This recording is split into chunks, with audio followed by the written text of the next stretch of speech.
Welcome to Penrose Learning, where we make understanding easy. In this video, I will explain how to use your data as Wi-Fi.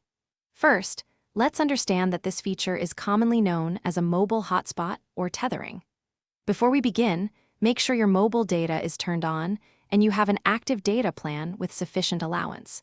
It's also a good idea to quickly check with your mobile carrier about any specific terms or potential extra costs associated with using your phone as a Wi-Fi source. This ensures a smooth and surprise-free experience.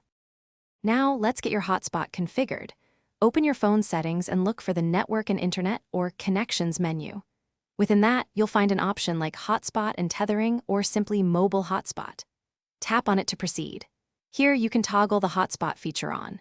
Crucially, you'll want to set a strong, unique password and give your Wi-Fi network a recognizable name, like My Phone Hotspot, for easy identification and security.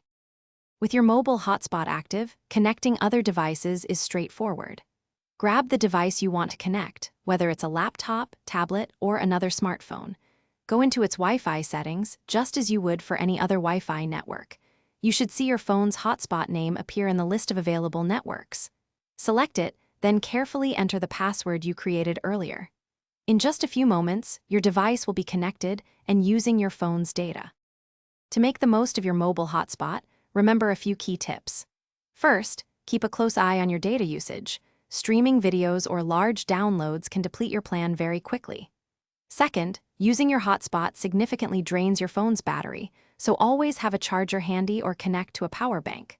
Finally, for the best connection speed, ensure your phone has a strong cellular signal and is placed in an open, unobstructed area. Enjoy your portable Wi-Fi. Thanks for watching. If this was helpful, leave a like and consider subscribing. See you next time.